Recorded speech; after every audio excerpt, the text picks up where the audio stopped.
Greetings from Dub Talk, the Dub Talk podcast, presenting the warrior of the wasteland, the Ayatollah of rock and rolla, Roots of Justice. I am gravely disappointed. Again, you have made me unleash my dogs of war. You hoard your dub reviews, intend to take them out of the wastes. What a puny plan. There has been too much adult content not suitable for all audiences. Too many spoilers for the anime of Sabikui Bisco and possibly others. But I have an honorable compromise. Just walk away.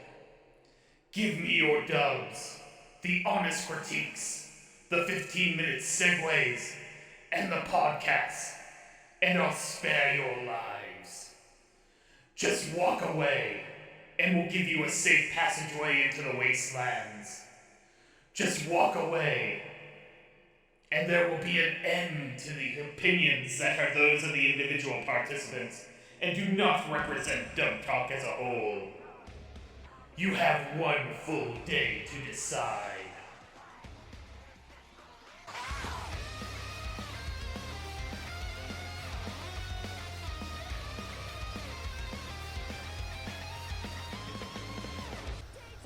Hello, fellow medics, and welcome to a brand new episode of Dub Talk, a show where the mycologically minded nerds discuss the latest and greatest in English dubs and voiceovers. Today, I am joined by Boss Lady Steph. Boss Lady Steph, currently with a sprained ankle. She has propped up right now. It's been a fun couple of weeks, ladies and gentlemen. Mr. Hardy. Man, these mushrooms are great, man. Oh. I mean, they give me superpowers and I could go fight crime. They give me the strength of 10,000 men. It's fine. Yeah, they call these fingers, but, Yeah. has anybody ever actually seen them thing? I mean, I'm looking at giant crabs right now. It's awesome. It looks like a giant chicken nugget. And we also have Amon with us tonight. This makes me think of the cover to that one Prodigy album that was the crab raving on it. Oh, Fat of the Land. Yes, the better part is when you get the reissue where there are multiple crabs raving on it. Oh, nice. Awesome. We need to use, when we promote this for the Twitter, we need to use that GIF of all the crabs dancing on the beach. The crab of dance. course! Yes. You can't not do that, guys. Like, also, Just post it with no context. And everybody's thinking, oh god, the who died? The only people who will know about it will know what it is. Also, who the frig are you, sir? I am your host, Patrick, aka Roots of Justice. And if the mushroom and crab puns didn't tip you off to what we're covering tonight, it is the trippiest light novel adaptation I have seen in a while. It is absolutely magnificent. Mad It Max is called Fury Sabikui Road. Bisco. I thought it was Mad Max Fury Road. That's not what I signed up for. God damn it. I have a plot description courtesy of Yen Press from the first volume of the light novel. In the days that followed the end of the world, few could have predicted the rust wind, a phenomenon that swept across Japan like a plague, choking the life from the land and its people and corroding flesh into brittle, iron-like sand. No one knows how the rust began, but one mushroom-wielding renegade known as Bisco Akaboshi, the man-eating redcap, is determined to bring about its end. He's the latest in a long line of mushroom keepers, and together with the dashing young Dr. Milo Nekoyanagi, the two will brave the horrors and wonders of the Iron Desert in search of the Rust Eater, a mystical mushroom rumored to have the ability to cure the ailment once and for all. You know, I'm on shrooms! we're making shroom jokes and shit. But no lie, this show is really weird and fucked up, but it's great. Steph, Steph, I don't think you understand. Pat- This show has machine gun mounted hippos. Machine gun mounted hippos. Patrick, you want to know what else this show has? Fighter planes Does it combined have a with director? snails. I don't know the correct term what they call it. Aircraft but- carrier slugs. Yep. Yes, Yep, aircraft that it does. carrier slugs. I'm pretty sure I watched the same show as you, bud. God damn it. You guys also want to know what this show has? That's absolutely awesome. An English dub? It's got a dub. Fuck yeah! And if we why, got a dub, why else would we be here right now? well, you know, I was thinking maybe we could try a spin-off with subtitles, but not today. No, We that already, was we a already dub did for that ya. April Fool's joke, Patrick. Yes, that was a few years ago. We tried and we failed. We do have a dub crew for you. Directing this beautiful, beautiful mess of a show is one Jeremy Inman, Yay! who you would know from such directorial works as Back Arrow, My Roommate is a Cat, and recently in Mushoku Tensei Jobless Reincarnation. And our scriptwriter is one Jessica Sluis, who you would know from such works as After School Dice Club, By the Grace of the Gods, Kaguya-sama Love is War, and because it was just recently announced, and I literally squealed when I saw the press release come out, Crunchyroll is actually going back and dubbing Natsume's Book of Friends. I'm so happy! I've been wanting to see that show forever! And now Now, see, I watched that show in the days when you would catch it as 240p YouTube videos I believe in it. 3 parts. I fucking believe it. God, it's my brand of bullshit too. I'm like, yes! Yes! Happy 2008, everybody. I know! Can I also say one other thing regarding Jeremy Inman, and it's very relevant for this show too? Jeremy also directed another show that was animated by Studio Naz, It Invaded. This is the same studio that did It Invaded, folks. And I think a lot of the animation crew who worked on It Invaded Yep. later turned around and started work on Sabikui Bisco. Oh, yeah. And you can tell. Head trip. Fuck you, fight me. Bisco is just a carbon copy of goddamn Sakaido, but a different shade of red for hair. Because Sakaido is pink, god damn it. You can't tell me I'm wrong. I mean, to be fair, that is how he looks on the light novel cover too. But like some of the animation choices and the style is just some of the facial expressions. I'm like, this is just Sakaido. Well, yeah, they're made by the same company, Steph. Come now. Yeah. If The you character get designer is the same on both, by the way. My point still stands. You can't tell me I'm wrong. And actually, I probably could have brought up another show that I believe Jeremy Inman worked on way back in the day. Which one? Might be a little relevant to our discussion tonight. Cool. Little show by the name of Desert Punk. Okay. I have not seen that one yet still. I hear Which it's I've very, gotta- very interesting. Which I've got to say, Jeremy Inman I have a lot of respect for as a director.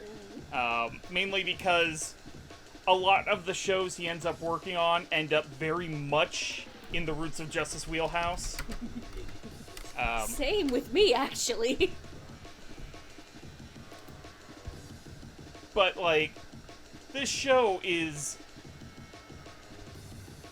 as big as and as bombastic as it can get. Like, it has really subtle moments. And I really like the duality of it. And the script writing seems like it keeps pretty faithful, while at the same time, like, they threw in a tuxedo mask reference. Oh my god! We're going right into it, huh? Like, it's not afraid to reference pop culture, while at the same time, like, being this, like, this big screamcore soundtrack. Just, this show is aggressively in your face. You want to know the vibe I got from this show while watching it? It's, Mad Max meets B-movie meets slight Grindhouse, maybe just a touch. And it's unabashedly so, and it just goes full hog with it, and I appreciate that. Yes. It's not subtle, except maybe in emotional moments. It's not subtle, though. It's hilarious. I love it. It's so silly, and it's great. This show wears its references on its sleeve.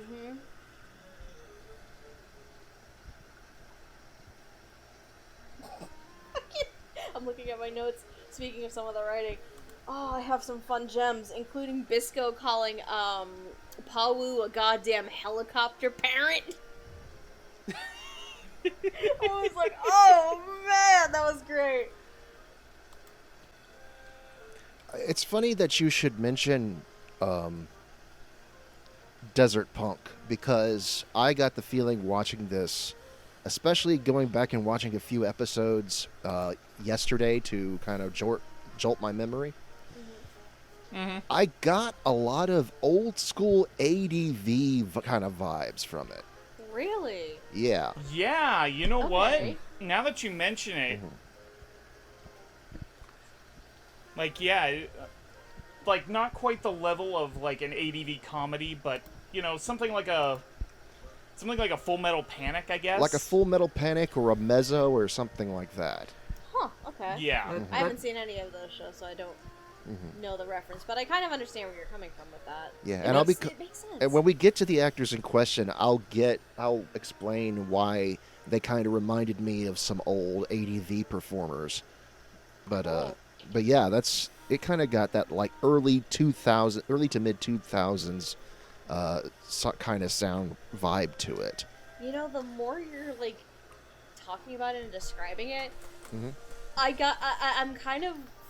kind of see that, or I hear that now, because a lot of English dubs from like the mid 2000s, depending on the subject material, of course, had some fun camp. They were very unabashedly just like out there, and yeah, I can hear that honestly. When you're talking about Bisco, it's very amusing. Again, it kind of goes back to, if I had to equate it to a film genre or something along those lines, again, like a B-movie kind of grindhouse, where they kind of like to camp things up a touch, or a lot, depending on what you're talking about. But it just has that vibe to it, and it works very well, honestly. Jared, did you have anything to add, or? I was going to comment that seemed appropriate because this stylistically feels... This isn't retro, but it feels old, not in a, like, it's actually old sense, but in the sense that this feels like something that would have gotten made during, like, the period when OVAs still had a lot of money in them in Japan. Yeah. Like, something that clearly would have gone just, like, straight to video, because you could be a little more weird and loose there, and it didn't matter because there weren't commercial reasons to care. Yeah, that's fair. Yeah, I think we were commenting, it's like, this thing would have done, if this thing had come out in, like, the early 2000s, it probably would have done gangbusters, because this is the kind of thing people really liked back then. Oh, yeah. And now it has to fight with, like, 18 other shows every season. And they're all isekai. Exactly. Oh, God. Yeah. Can we hold off on the isekais? Only when they stop making people money, so no. Fuck! We're gonna be here forever! My giant crab was born into another world. I'd watch the fuck out of that. See, I'd at least watch that for an episode, see what it's doing. Maybe Oh, it's yeah. I funny, was I don't know. reincarnated as a giant crab in another world. See, I want to know Octagawa's story. That's what I want to know, is his fucking origin story. I'd watch the fuck out of that. You know, yeah, I would. From little baby hatchling Octagawa to giant crab dealing with the bullshit of a red-haired, like, little sassy bitch and a meek doctor who's sometimes a badass. Go on. Just redo Bisco from Octagawa's perspective. There you go. Done. That's where we'll get the money.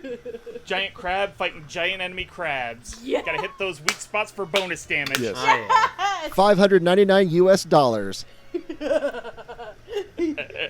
Oh yeah. Oh god. But yeah, I think we're all in general agreement that the direction and the scripts are playful, but they also feel faithful to the material at hand. Mm-hmm. Yeah. I think that when you have the material at hand is this bonkers, you're allowed a little Yes. bit of freedom with it. So Oh no. Oh yeah. 100%. Like, this is one of those shows, like, well, I didn't watch the Japanese. I didn't have time. So I can only go based on what I know with the dub. This is one of those shows where, like, it is that out there. You cannot restrict it. Like, with some, like, really, really tight, when I say tight, what's the word I'm looking for? Maybe tight, I guess. You can't really restrict it with tight dialogue and writing like that. You really can't. Because it is so out there. Yeah. So we good to move on? Right. Yeah, are we ready to move on to the characters? Heck Sure. yeah. All right. So I went ahead and grabbed the descriptions for them off of the little snippets that they give you in the light novel. Oh, nice. Okay. So first off, we have Pawu Nekoyanagi. She is Milo's older sister and captain of the guard in Imihama. She's slowly dying of encroaching rust contamination that's starting to leach into her heart. We also have Governor Kurakawa, who is the governor of Imihama. He is crooked as they come and head of his own black-suited security company. He gave Milo top-of-the-line medical synthesis equipment in order to convince him to leave his work in the Imihama slums and work in the capital for the rich. We have Tyrol Ochigama, a young woman who is initially a member of Kurakawa's Black Suits. She leaves after being treated like garbage to walk her own path, which often crosses with Bisco and Milo. Jabi is a legendary mushroom keeper, once known as the Godbow. He took Bisco on as his apprentice, and while the rust contamination throughout his body is on the verge of killing him, it prompts the trip to Imihama to attempt to get treatment. And then we have our main duo, Bisco Akaboshi, tough as nails mushroom keeper on a quest to find the Rust Eater and save his mentor, branded as a terrorist by the prefectural governments of the Tokyo ruins. And last but not least, we have Milo Panda Nekoyanagi, a young prodigal doctor who joins Bisco on his quest to find and synthesize medicine from the Rust Eater in order to save his sister and end the threat of the Rust once and for all. So, playing these characters, as Pawu, we have Anastasia Munoz, who you would know as Coco Hekmatyar in Jormungand, Minerva in Fairy Tail, and Miyuko Shiraki in the 2019 remake of Fruits Basket. Kurakawa is played by Josh Putnam, and this is actually among his first actually named anime dub credits, Okay. although he was He was also in the background of shows like Cautious Hero and Kimono Michi. Tyrol Ochigama is played by one Brittany Karbowski, who you would know as Migi in Parasite the Maxim, Black Star in Soul Eater, and Papika in Flip Flappers. And in 100 other shows, all within one season.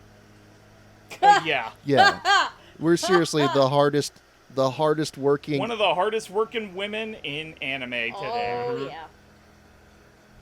Good on Brittany. Jabi is played by David Novinsky. You would know him in such roles as Kadokura in Golden Kamui, Toshio Ozu in How Heavy Are the Dumbbells You Lift, and Merge in Demon Lord Retry. Milo Nekuyanagi is played by Brendan McInnes. You would know him as Gen Asagiri in Dr. Stone, Shubi in Back Arrow, and Yuta Hibiki in SSSS Gridman. And the main player of this production, Bisco Akaboshi, is played by Kyle Ignazi. You would know him from such roles as Sai in One Piece, Honey in Nanbaka, and the mysterious unnamed alien in Gleipnir. I love it, I'm sorry.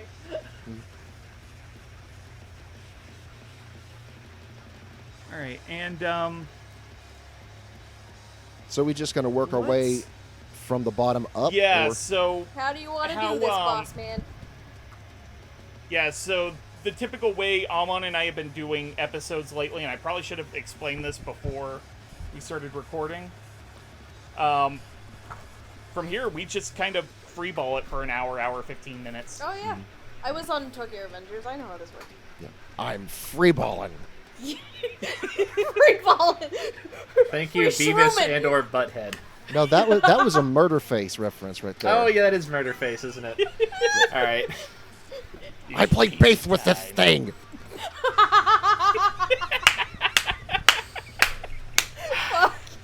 Oh, God, I'm not cutting this out now. Patrick's like, for the sake of explaining, I will make sure this is edited out. And now it's like, fuck that. we're here. We're going. Jesus. So I guess where do we want the conversation to start then?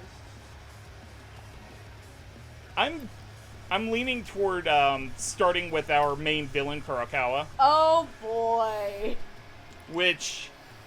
Oh boy. Josh Putnam, boy, I am legitimately surprised that this is one of his first named roles, because he is downright intimidating here. 100%. Like, Jesus. I'll admit, when I was first watching it, no, this is what it was. I watched a clip on YouTube a while back, and it was from the first episode where we meet Kurokawa for the first time, and he interacts in the alley with Milo. I didn't know what to think of it at the time, and I didn't really pay attention.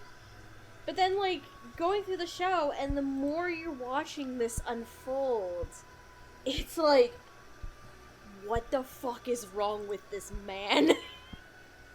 Yeah. It's like, oh no.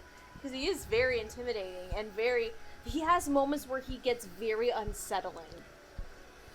Like, for instance, in the back half of the show, where he has Pawu and Jabi hostage, and Milo decides to go on his own and try and free them. Before Milo comes in, he's playing what I can assume is a knockoff version of Yu-Gi-Oh! Duel Monsters with one of his compatriots who is like has this huge fucking mushroom on his head controlling him at this point. And he's just like, no, you gotta play this card. Come on now. It's so unsettling. I'm like, what the fuck? Yeah. He kind of going back to the ADV comparisons. The thing I got from his performance, Even though they don't exactly sound very similar, I got a lot of Jay Hickman vibes. Oh my Okay. god, I hear it. Yeah. And so, yeah, if this had come out in the ADV days, I could definitely see Jay Hickman playing this character. He is a bit monotone when he's just being normal, but when he gets enraged or insane, like with his showdown with Bisco near the end, he can absolutely sound completely unhinged, and I really like this villain. I was wondering if back when, a long time ago when Heizo Otako put out the 20 most deliciously evil villains, who would you add to it in this modern day and age? I could see some like him and others like Guilty Cigar from Appare Ranman and Fongo from 91 Days. Oh, Fongo. Yeah. Oh, yes. Lasagna. No, yeah, I can see, like, if there was a new list now or any additions, I can see that, especially because of some of the shit that Kurokawa does, or you hear about, because, spoiler alert, we find out in the back half, or the last third, he's actually a former mushroom keeper who got tossed out because of some of his shit that he was looking into, including human experiments in this one, like, desolate town that he was supposedly trying to help and save, but, like, poisoning the residents and shit. Like, the fuck is wrong with this man? Remember, folks, if your anime character is a middle-aged man with round glasses, he might be evil. Just, They're like that. Just a PSA there. Unless it's Vash the Stampede, he's cool. He's Vash not is the middle-aged. Well, I mean, Vash isn't Vash isn't middle-aged. middle-aged. He's too youthful looking. Yeah, but he's like 800 years old. Yeah, but That's he's also youthful. He's youthful looking. You have to. It's not about being middle-aged. It's looking middle-aged. That's You need fair. to. You need to look like a guy who will creepily talk a lady's ear off about Steely Dan. That's the important part. About to say, Amon, you don't own orb-shaped glasses, do you? No, all my glasses look like I'm a bureaucrat from the 50s. That's a different kind of evil. I wear round glasses, but it gives me the look of a 19th century apothecary, so I think I'm good. You're good.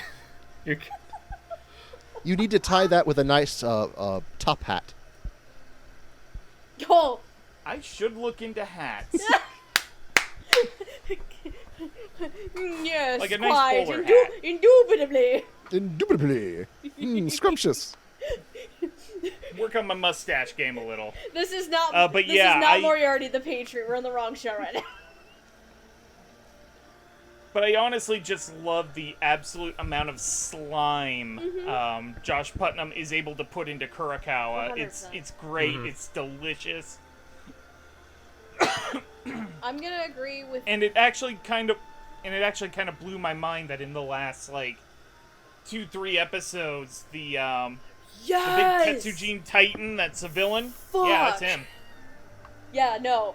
When he started like saying when he has the Tetsujin was starting to say like Akaboshi and was wandering around, I'm like, oh no, that was terrifying. But no, I will kind of agree with what Hardy was saying. There are points where Josh does seem very monotone when he's not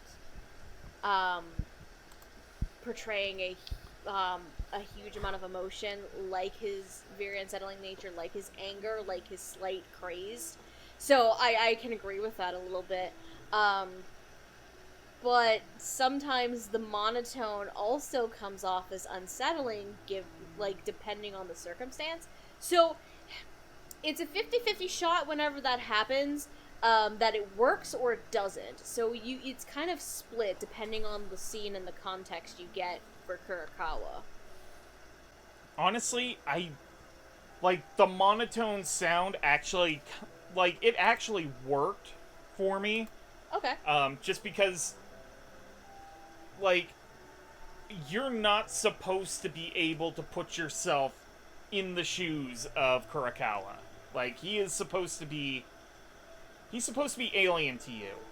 Okay, yeah. And I think that really, like, the fact that he talked completely in monotone until, you know, either he loses his cool or he does something absolutely greasy. Which is is like 75% of the time. Like, I think that helps kind of set in a level of, like, I don't know how to describe it, uncanny valley Okay. to his character. It's that thing that the G-Man from Half-Life's voice actor was very good at, where it's like you almost seem like a person, but not all the way there, and that's upsetting. Okay. That makes sense.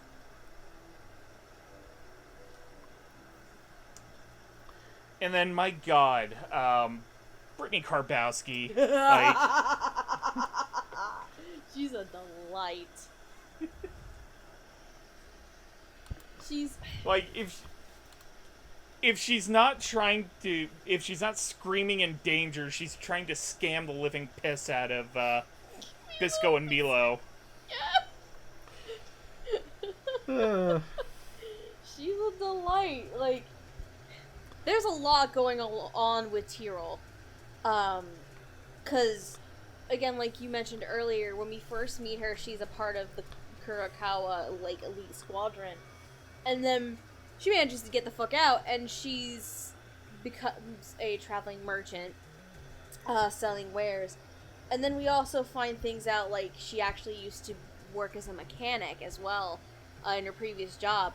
So she has very good, like, a lot of, like, institutional knowledge of machinery and things like trains and well, not a lot of knowledge of the Tetsugen, but she's able to read the manual better than Pau could, because she understands the lingo and the lingo and the not logistics, the terminology. That's what I'm thinking of.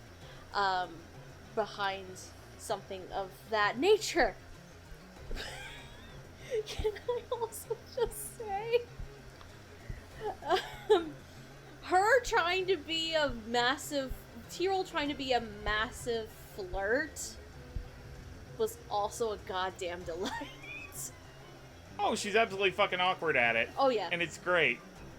Oh yeah. Especially, like, when she first encounters Bisco and Milo together, and Milo has to save Tyrell from this parasite from thing. the giant creepy botfly larva Oh yeah. that was lodged in her throat. Oh yeah. And Milo does this by essentially making out with her and shoving his tongue down her throat to get the fucking thing out. And then she's just all over him, just like, I'll pay you back with my body, it's fine. And just like, that's not necessary. I'm good. Leave him alone, he's committed. Yeah. Oh, yes.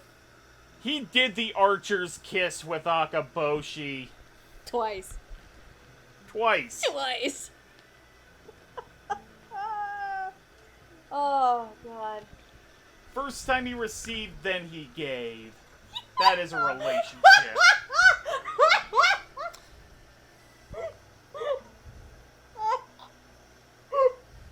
Oh, God. This show's great. But no, Alright, sorry, guys. Brittany's a delight, I'm sorry. Yeah. She does a good job of giving Tyrell that quality of, like, I'm gonna do what's necessary to survive the next 5 minutes, and that might be a bad decision, but I don't really care right now. That's 5 minutes from now, Tyrell's problem. Future Tyrell has a lot to deal with. Yeah, she does. And future Tyrell deals with it by passing it on to future Tyrell. And it's a never-ending cycle. It's just Tyrell's all the way down. Yeah. God damn it! Fuck. All I have to say is this is Brittany Karbowski as a gremlin, which is a character she has played so many times before and has it pretty much down to an art at this point. And yet we love her for it. Mm-hmm. At this point, it is mechanically refined. Mm-hmm.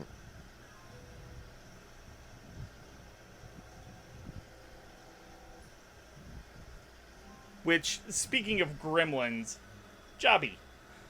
Chubby's not a gremlin. Jobby is like the Jobby's best. a lovable old scamp. He's the best grandpa dad. I love him. He's the best dad, but is like age of a grandpa. It's amazing. I'm just glad that Job E is not a job-er in this show. He actually gets to put up a fight sometimes. Oh no. Even though he's an old man with very progressed rust infection, he still puts up a fucking fight, bro. Badass I mean, he was granddad.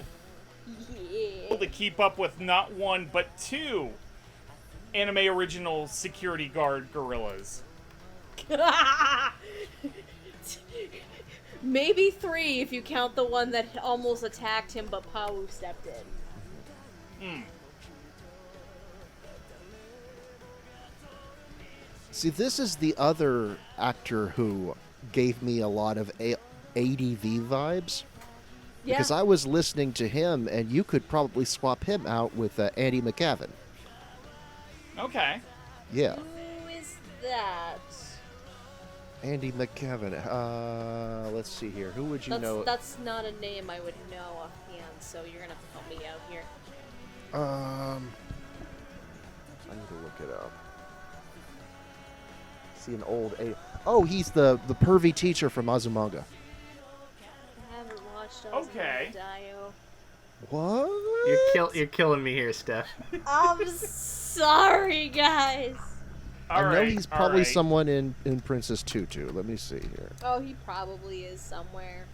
Next time I get like a decent stretch of days Oh, off, you've seen Razafon?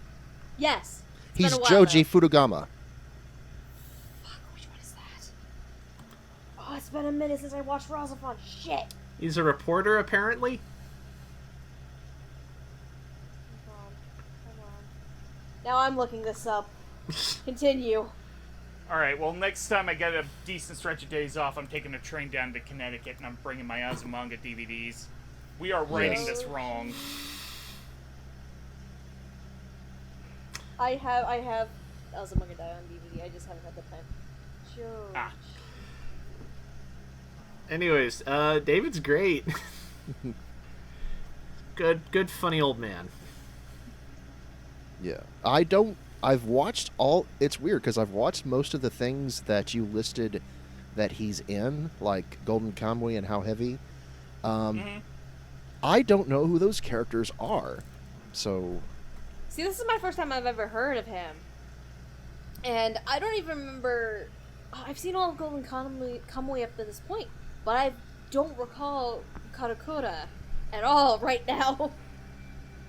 I wish I could remember who he was. Three But I fucking like- seasons, man. I like seeing old seasoned actors get into the business more. Like, Yeah.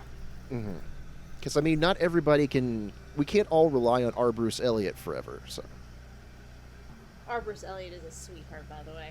oh yeah, he's a national treasure. Must be protected at all costs. Bless his heart. Bless his heart.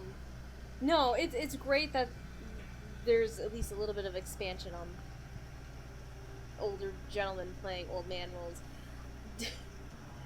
I had a small adjustment period for David, but only because I've never heard of him before. So for me, it's that typical, like, who is this? And me trying to, like, get a vibe off of the voice and a sense off of, like, the performance and where it's going. And then when I had that, I was like, Jobby is the I love fucking Jobby so much. He's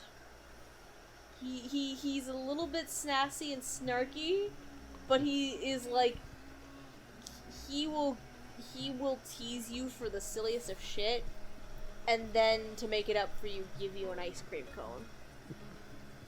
But he will do that he will tease you while giving you the ice cream cone. I mean, what I love, the scene of his that I really love is when he's basically being absolutely worked over by Kurokawa. Mm-hmm. And I don't remember the exact line, but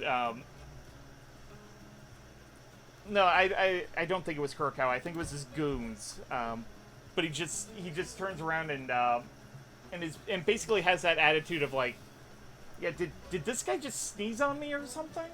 Yeah. Oh, David's a delight. Look, could you get your grandma out of this room? Fuck. Like the feather's not doing anything for me. I'm sorry. You're supposed to be torturing me here.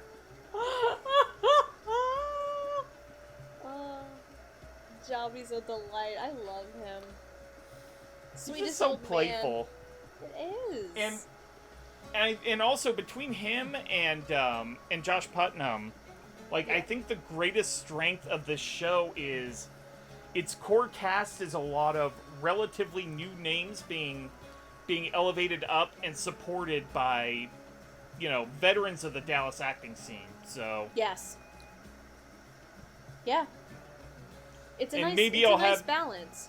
Yeah, maybe I'll have some additional words to say about it in final thoughts, but yeah, that's basically where I am with it. And then Anastasia as Pawu. Mm-hmm. She's hot. I was waiting for that. I'm like, is someone gonna say it? Yes. She's Big- badass, dude. Big titty One-sama with giant stick. Giant she hit. metal- She metal hit with pipe of stick. pain! Giant metal pipe of pain! And I hate to say it, but like, I don't know if it's an extension of the Japanese performance, but Pau's dub performance, it was kind of the stiffest of the main cast. 9 times out of 10, it ends up working in the character's favor. But there was, I noticed, like, an awkward line read or two. But other than that, I think, like, Anastasia put in the work, especially in the last arc. Oh, yes. Like, that was loud, that was aggressive, and she did a great job. But there were just a couple little awkward moments here and there. And, every actor's allowed to have that every now and again. Just... I didn't think it was awkward at all, honestly. I loved it. Really, the only thing was, adjusting to Anastasia's voice as Pawu, because it's not often that Anastasia, from my memory, plays like a big sister kind of role. Yeah. So I think that's for me where the adjustment was. But she does play a lot of badasses. You're gonna fucking hate me again. I have yet to see Jormungand. But I hear her performance as Coco is basically, like, fucking legendary. Yeah. But like, the show was the itself, only thing. plot-wise, is a bit take or leave, though. But, like, the dub was actually surprisingly solid. That's what I hear, and I hear Anastasia as Coco was, like, phenomenal. So she's her voice is very well suited to these badass, like, female characters, like a Coco, or, in this case, Pawu. It's just the part of the whole big sister thing with Pawu that took me a minute to adjust, I think. Now, 'Cause see... that's not a normal character type, as far as I know of, that Anastasia plays. So, but I fell in love with it. Now, see, ironically, the doting big sister and the and the lovey-dovey kind of sides of her personality toward Milo and Bisco. Like, that was the part that I didn't actually need any adjustment for. No, yeah, that was perfect. That was great. And then also just the hardened badass was great. It was just some of the moments where she's in the middle of those two states. Just kind of felt a little awkward to me, I guess, is what I've been... Okay. Yeah.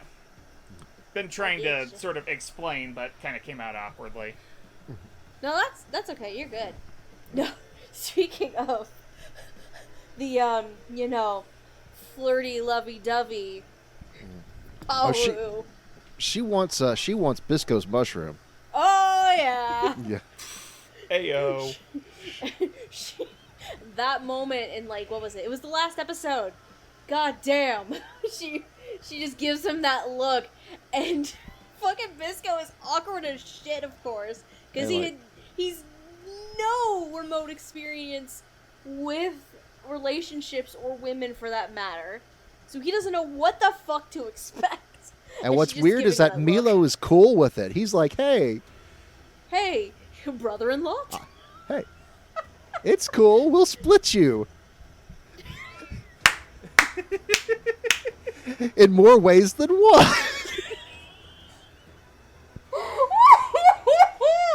Oh, God. Oh, man. Ew. Oh, shit. Good night, everybody. And that's it. No. Oh, but again, who are we kidding? Bisco only has eyes for one person in his life. It's fine. Yeah. And it's his giant crab. Okay. That's a lie. We both know it. Oh, God. Jared, did you have anything you wanted to say? She's great.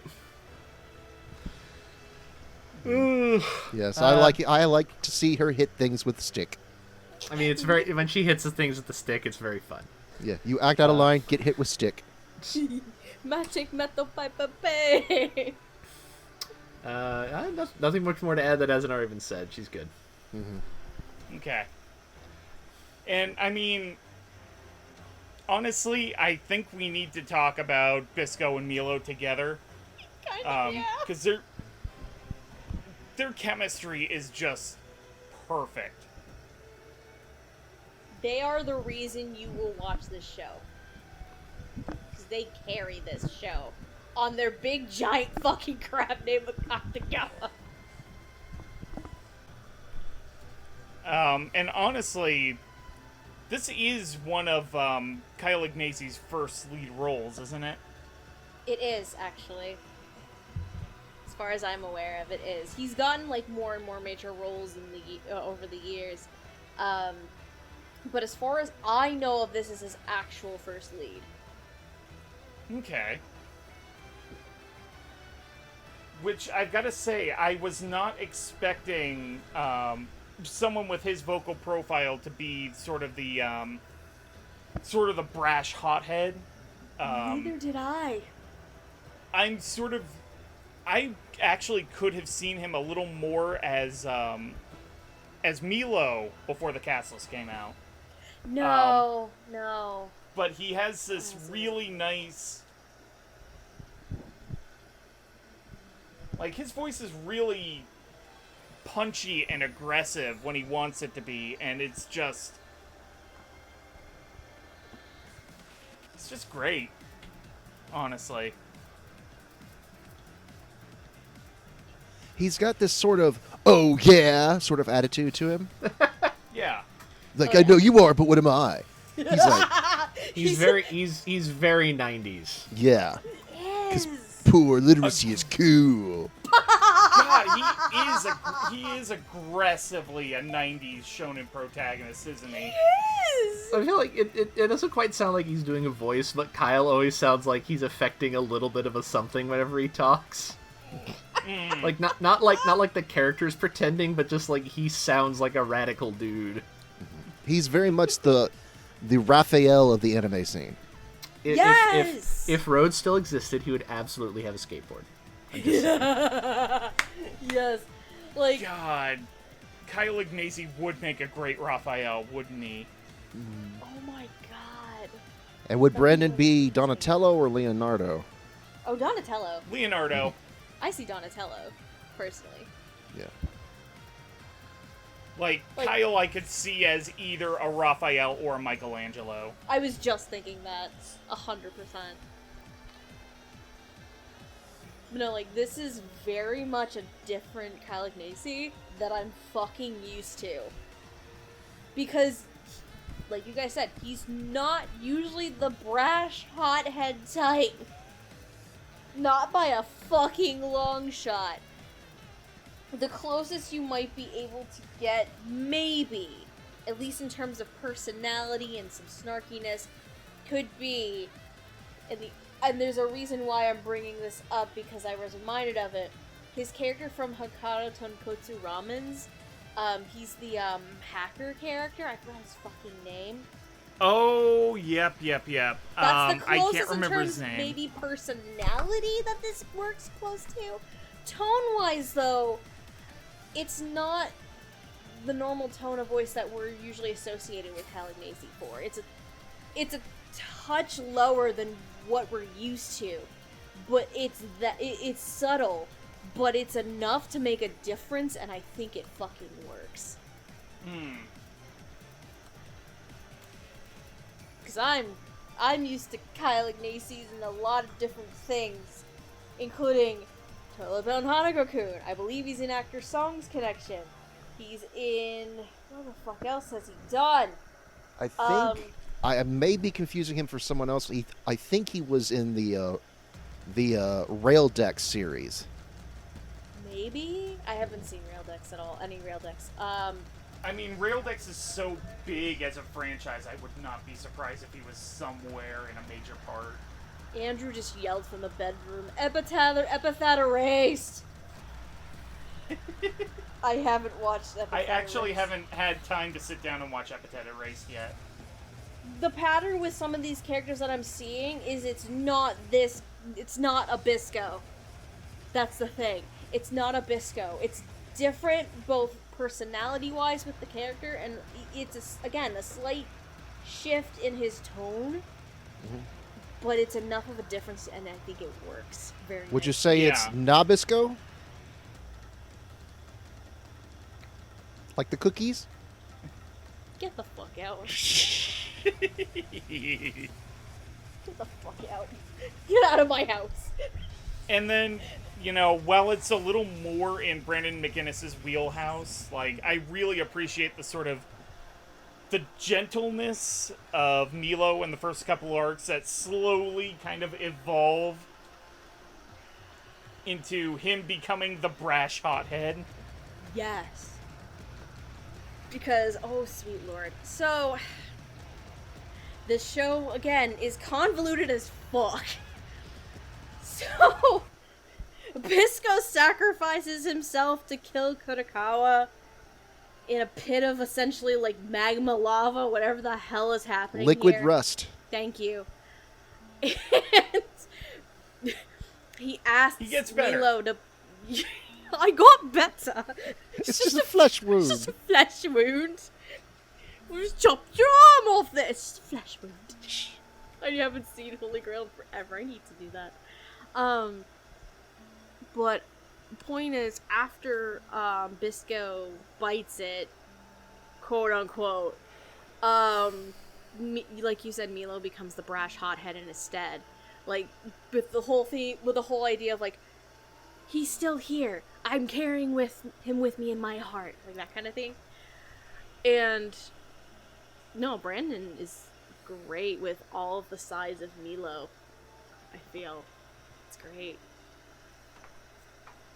And I love how that entire arc at the end is basically like, I can still hear him in the wind. Gay, homosexual, gay. No. Even better. Bisco, I love you. He tells Bisco, I love you. That's not a confirmation. I don't know what the fuck else is. All we needed to do was for Bisco to say, I know, and we would have had a perfect Star Wars reference. Oh my god. Fuck. That would have been amazing. Japan, why didn't you allow for that? Because if Japan had allowed a small sentence for Bisco, you bet your ass, I guarantee you, Jeremy would throw that in for funsies. It's almost a shame they didn't animate him going down to the rust with his thumb hanging, giving the thumbs up. Well, I mean, Milo shot him too, so that would explain a couple things. Oh man. But he comes back as Mushroom Boy, so it's all good. Yeah, I think in her chat, I was earlier because I was trying to finish the show for tonight. And in the chat, I'm like, well, I'm sad now. I finished episode 9, and then you get to the end of probably 11, right? And where Bisco just magically comes back after hearing Milo's voice. I'm just like, the fuck is happening now? I'm like, wait. I was like, I'm sad, he dead. Wait, what? And let me say, without going too far into spoilers, the anime only covers the entirety of the first light novel. And boy howdy does Volume 2 go places. That's just the first novel? That's just the first novel. What the fuck? And they even... I can't remember exactly which sequences, but they had a lot of anime-exclusive stuff to expand upon the characters. Oh, that would do it. I was thinking, like, how the hell do you make a 12-episode series based on one fucking novel? But yeah, they would have to pad it out a little bit with stuff. Damn. Hot damn, okay. Jared, you've been sitting over there in the corner. Do you have anything you would like to say? Brandon's good. I'm sorry, I finished watching this like a month ago, and I have not had any time to rewatch it, so my memories are hazy. Oh no. Brandon's good though. Like, I agree with what you say. He does the right job for Panda. He's a good foil to Kyle, which I think is. I mean, the show is more or less these two, so good chemistry is good, and I think he's a very good foil for Kyle and all of his '90s attitude. No, yeah, 100% they carry the show, Brandon and Kyle, 100%. Mm-hmm. It's one of those situations where the show will live or die by its main pair because they take up the most screen time. Mm-hmm. Remember, casting directors, cast your leads well. It's very important. Yes. Yeah. So are we good to move on to final thoughts, or do we have anything else we'd like to say? Or... We could just shoot the shit a little bit. We've only been recording for an hour, for God's sake. Well, the actual cast list for the supporting players was a bit sparse. Mm-hmm. I like the kids from like episode 5, I think it was. Yeah, they're cute. Like, I know there's not like 100% credits on them, but I'm pretty sure the leader of the kids is Kieran Strange, but don't quote me on it. It just sounds like them. Mm-hmm. I want to say one of the kids might be Madeline Morris, maybe? I know that in the, I don't want to say brothel, but I guess that's what it is, the brothel. I know one of the girls is voiced by Macy Ann Johnson. Yes. She's the blonde. Yep. I think Danny Chambers is in there too as the pink-haired one. Mm-hmm. And then I think the woman who runs the brothel, I wanna say that might be Casey Casper because the voice sounds similar to Toe's grandma in Smile Down the Runway. And considering I did fairly recently watch Josie in the Tiger and the Fish as well for some of the movies, that voice, I'm starting to pick up on that voice now a bit better. Mm-hmm. So I think that's Casey Casper. But we're just guessing. Don't take anything we say as fact. We're just guessing. Yeah. Please don't take anything we say as fact. But yeah, I did want to kind of throw a shout out to the sort of the supporting cast who wasn't quite credited in time for us to do the episode, but like a lot of that was really good. It was fun. Yeah, you could hear like the nameless mooks and the troops and everything. You could pick out certain voices. Just yeah, like the old general was obviously the old general. Of course, Chris Carrero. Doing the Liam Neeson voice as usual. As per usual. No, I kind of want to talk about the kids a little bit because the kids have a very interesting story to them too. Because most of these majority of the kids are essentially orphans because either their parents are dead or they went off to or they got conscripted. Right. Or find work and they could never get back, you know what I mean? And yeah. So these kids basically have to run this little town of theirs by themselves. And sweet lord. I think one of my favorite parts from that episode was when those giant pufferfish attack and Bisco has one of the kids, the one who really, really likes, like, trains in the subway line and shit. And, because we also find out that this kid was saved when he was younger by a mushroom keeper, so he's wanting to repay the favor. Bisco's just like, I'm gonna need, let's exchange information for information. You tell me these stations in order, and every one you name, I will shoot a pufferfish down. And he does. It's the cutest little thing. I just love that moment. Anyway, I actually do kind of want to move on to final thoughts because I might have a little bit of a longer thing to say. Okay. I think this time we'll go ahead and do it one at a time. Sure. So which one of you would like to start? I guess I'll go.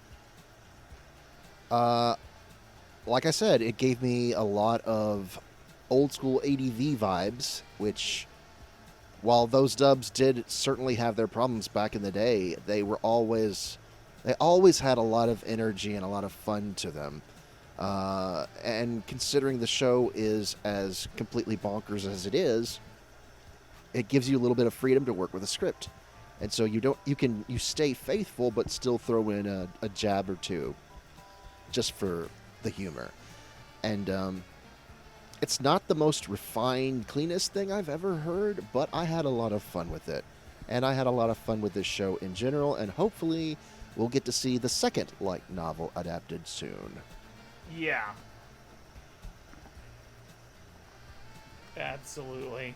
Considering they left the end of the season pretty open-ended to that possibility, yeah, I hope that we get another season 2.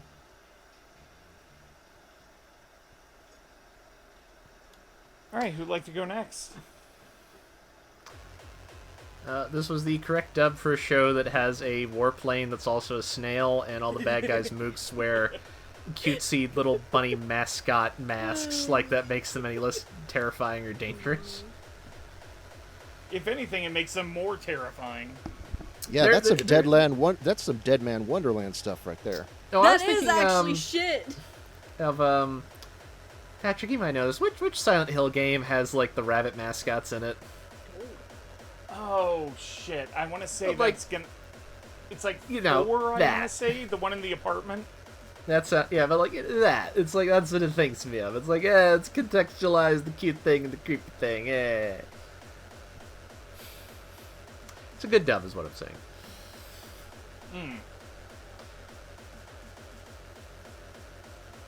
Yes, that's me. All right, Steph. Oh, okay. So I didn't know what to expect when walking into the show. Mostly because I have a huge goddamn backlog of shows I need to get through before the end of the year. 'Cause I've been busy, and also I don't usually have time to really look into show descriptions and stuff. I just go with my gut half the time. So god damn it, this is a delight. Just again, it's that whole combination of like B-movie, Mad Max, a touch like Grindhousey, and it's just so silly and just full of bullshit. But god damn it, is it having so much fun, and unabashedly so. And and the dub, I think, it ends up being the right match, the perfect match for a show like this. The directing and the writing are just a lot of fun. There's a couple small moments here and there with some performances that might be a little bit awkward to some people. With this core cast of characters, I think it's really, really well put together. And kudos, I'm gonna say, particularly, because my favorite performance, I didn't get to say this, if you couldn't fucking tell, my favorite performance was Kyle Ignacy as Bisco. 100%. It is different than what I'm used to hearing from him. God damn it, I want more characters like this. I would love to see him as more leads. Mr. Monty Navarro, please do more shit. The only people who are going to get that reference is fucking me. But yes, it's good. Also, Yeah, if you could put out a limited edition release with a stuffed Octogawa. Yes! Oh, yes. I love this! Please, Crunchyroll, make it so. Do it, friends. Do it. Give us our crab. Yes.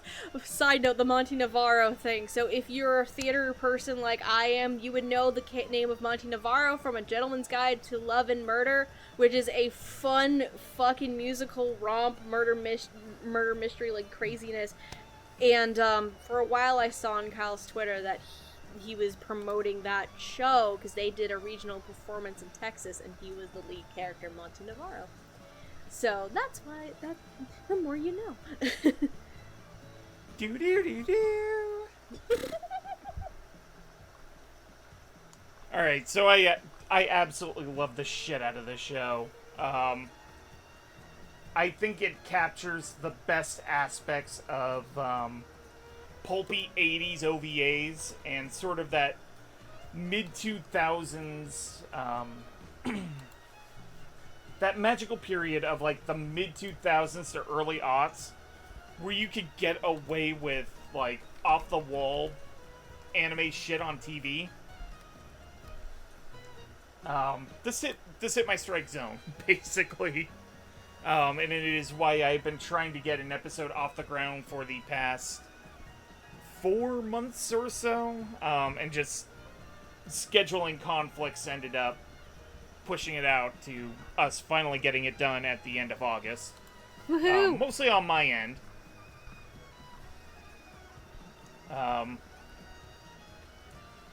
I think it's an absolutely solid dub with a bunch of new names being elevated by more experienced dub actors, which is always a great thing to see, by the way. Seeing new names rise up into prominent character roles is always a great thing, and I will always be completely for it. I do have some things to say about the current state of things, but I'm actually actively working on an episode for Ranking of Kings, and I think that would be a better place for it. So I'm going to go ahead and save that for later. And honestly, it doesn't really affect how I feel about the dub of Sabikui Bisco anyway, so I think that would be a more appropriate place for it. And if you did want to, if you did happen to want to check out the dub of Sabikui Bisco, First of all, please do. It is available through Funimation, Crunchyroll, and I believe it's also available on Hulu. Okay. And by extension, Verve too, I guess. I don't know. Does Verve exist still? Question mark. Exists. Yes. Is it worth the $9.99? Not Depends anymore. on how much you love Gumby. I love don't Gumby. think they've added any new. Well, they've added Crunchyroll stuff onto it, so. Okay. Wait, Yeah, no, wait. that's- Hold on. Pause. Stop the fucking presses. Mm-hmm. Gumby is on Verve? Gumby is on Verve. Why did no one tell me Huh. this before? Mm-hmm. Because God the only people damn who it, like I Gumby don't are know weirdos like me and maybe Noah. I like Gumby. We didn't know.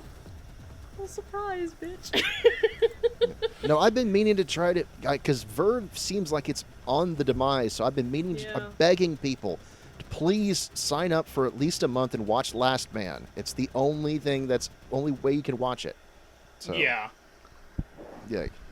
Unless Like, on my Mondo hands and decides knees, to please send it watch elsewhere. Last Man. Anyways, I'm sorry, continue. Yeah, no worries. No worries. If you want to check out the things that we're doing,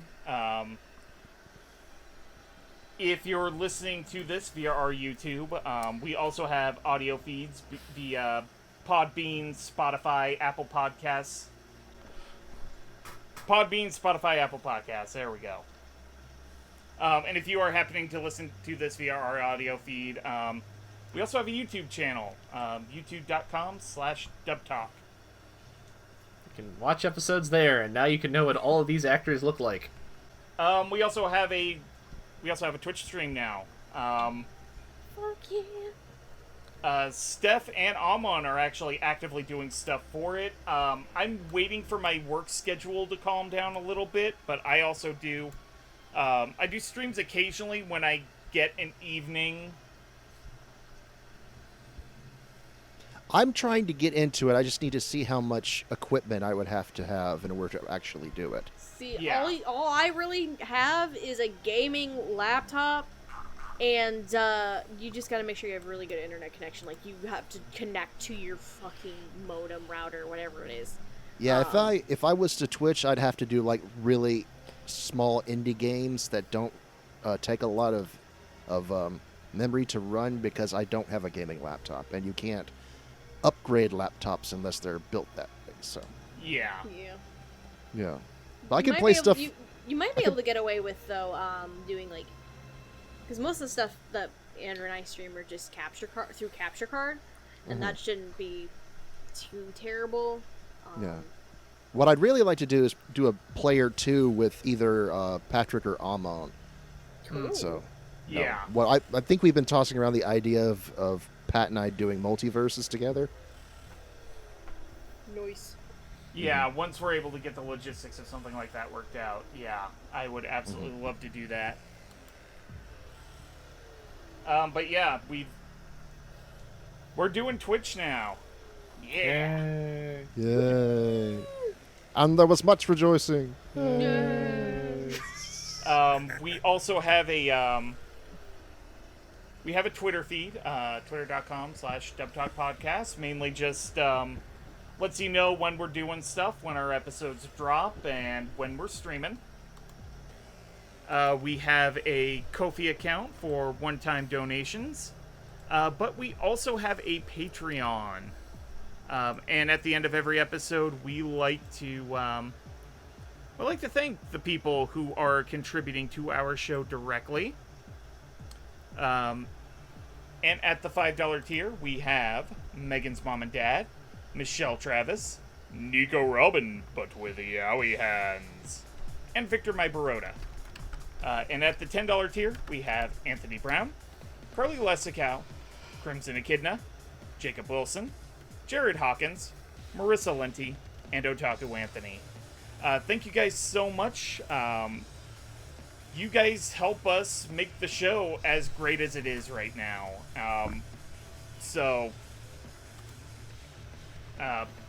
we honestly probably couldn't do it at the level we are doing it right now without you guys. So thank you very much. You're very much appreciated.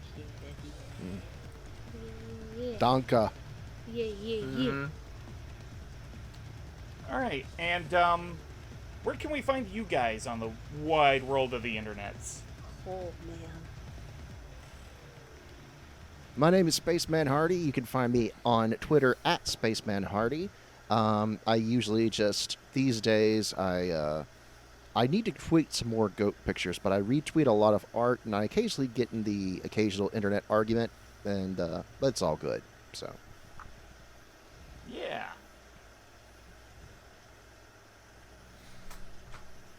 My name's Amon. You can find me at AmonDuelUS on Twitter. I talk about movies and comic books and bemoan the state of fan bases of things I enjoy because I can never stand anyone in them. And I also talk about music periodically. And I have a dusty old song if you'd like one. Oh, yes. Yeah! Yay! So this Dusty one song. was Dusty song. Dusty song. Dusty song. Dusty song. Now, simmer down, children, simmer down. This one was hard because initially I wanted, something about mushrooms, and it's like, all these are about getting high, which isn't quite what this show's about. That's a little tough. And it's like, something about crabs? No, there's nothing there. And so eventually I was like, alright, what is the show about? It's about weird things in the desert. What happens when I think about that? And apparently my brain decided that when I think of that, I think of Queens of the Stone Age. Ooh, okay. And since I only know 2 Queens of the Stone Age songs, and I don't think I need to recommend No One Knows to anyone, I'm instead going to recommend You Can't Quit Me, Babe off their first album, which I like a lot. And I think has a nice rumbly, arid sound that I think pairs well with this show. Nice. And I have a dusty old song called I'm on Shrooms by Lonely Island. Fucking hell. God damn it. Yeah, that was the first thing that popped in mind, and I thought was it's a little obvious. There's something called dusty old songs you've probably never heard before. I mean, you probably never heard of it because it's like a 1-minute interlude in the album. That's true, but people like the Lonely Island. Well, people like Queens of the Stone Age too. You know what I mean. Very. That song is Absolutely excellent. fair. That song is excellent for Evangelion and Cowboy Bebop AMVs. Yep. I guess that leaves me. My name is Stephanie. I'm also sometimes known as Lilac. You can follow me on Twitter at Lilac Anime Review, with review being spelled R-E-V-U-E. I have a blog, lifeandtimes2talk.wordpress.com, that is collecting dust. As previously mentioned by Patrick, I have been streaming on the Dub Talk podcast Twitch, usually on Sundays, Sunday afternoons, doing currently Pokemon Legends Arceus, and then at night with Andrew, playing I, the Somnium Files Nirvana Initiative. But I also am an idiot, so I do stuff on TikTok now, I guess, because why the fuck not? If you care and I guess want to follow random shenanigans, mostly of my cat, it's Lilac Anime Review also on TikTok, with review, again, spelled R-E-V-U-E. I've been trying to do more things, like more like funny little videos, and posting a couple of highlights from streams too on occasion now. But yeah, it's fun. Nice. And then if you would like to find me, you can do so on the twitter.com at Roots of Justice, where I mainly retweet cute animal pics. Talk general fandom. It's a good time. You should come give me a follow. Like I said, I am trying to find a point where my schedule stabilizes enough that I can do Twitch again, where I intend to continue my stream of Final Fantasy VII Remake. I am working on something on my blog, which, if you had seen the episode for Lupin the Third the First, you would know is a review of Mad God. Hopefully that will be ready for prime time by the time this episode comes out. And then from there, we'll see where my blog goes. I also happen to have a Patrick's Cool Thing of the Day. This is new. He's actually been doing it for a little A little while, not too long though. Oh, okay. I guess this is the first episode that Hardy's been on with you since you started it. Gotcha. I mainly just talk about a cool thing that I'm either doing, watching, or experiencing. I try to avoid music to avoid stepping on Amon's toes, but Oh, do music. Music is the best. I actually have a thing that I bought on a discotheque sale Cool. for tonight's Patrick's Cool Thing of the Day. What'd you get? Do you like Kikoenai? Who doesn't? Do you like those do you like the Jerry Anderson marionation shows? Do I? I don't even know what that is. You know, Thunderbirds. Thunderbirds, The puppets. where they actually like have actual marionettes as like the characters with like little automatic tape reels that make their mouth go up and down. Did you watch Team America World Police? No, I've seen clips. My parents would not let me watch when I was a kid. 'cause You're making me feel old about shows that I wasn't even alive for, Steph. I hope you're proud of yourself. What do you expect? I was born in the 90s, dude. So was I. Oh, close. Anyways. Close enough. Also, do you like the progressive rock band Queen? Ooh, now you have my attention. Have I got the show for you? In Japan, it is known as X-Bomber. Okay. And in the West, you would probably know it by its other name, Starfleet. This show, it was written and the characters were designed by Go Nagai. It is all marionettes. It is sci-fi. And I highly recommend the dub because the theme song was written by, I believe, the guitarist of Queen. Brian May? Yeah, Brian May. Huh. But it is the cheesiest thing, and it is spectacular. Like, the dub is hokey, in that really nice, comfortable 80s way. Where everybody has, like, weird accents. It's great. And it's in that sort of beautiful, janky puppeteering kind of way. If anything I'm saying right now interests you, I believe it's still on sale at Right Stuff. I think the streaming rights are about to lapse over on Retro Crush, but Okay. as far as I know, the discs are still available. It's on a SD Blu-ray by Discotheque. It's great stuff, and you should check it out. So with that, I think we're going to go ahead and call this episode a close. We have... See, And there was much I rejoicing. went ahead and found this mushroom in my fridge, kind of growing Ooh. out. Oh, Split it. Eat it. oh God. See, see what Patrick. happens. Patrick. We've gone over we this. we have all seen Cowboy Bebop. We all know you don't eat things you find growing in the fridge. It's bad for you. I don't do Wow. what now? Oh, Jesus. Well, alright. It's his funeral, I guess. Let's hope he just does that thing where he walks in place for a really long time and he doesn't go anywhere. Or he just ends up on the floor looking at the ceiling, seeing the weirdest of shit. Yep. I think that's another best case scenario right now. Yeah, just Guys, my hand is doing the swishy thing. I think we need to, And there it is. I think we need to call this episode a close. I need to go lay alright. down. Yeah, we gotta. Alright, we gotta get him to lay down. Oh, Jesus. So from us at Dub Talk to why do you do you? this to yourself? I don't know. But you guys in the audience that I'm seeing right now, you guys have a wonderful evening. And, Oh, jeez. Otaku on the dubba. Oh, Jesus. Eat your mushrooms. Oh, Lord. Alright. I'm gonna go lay down now. Probably a good idea. Where's the rest of that mushroom? You didn't eat it, did you? Oh, it's all gone now. Ah, shit. Alright, And we gotta take care of this goober. Good night, everybody. Rock over Holy. Chicago, rock on Boston. Keep it manly.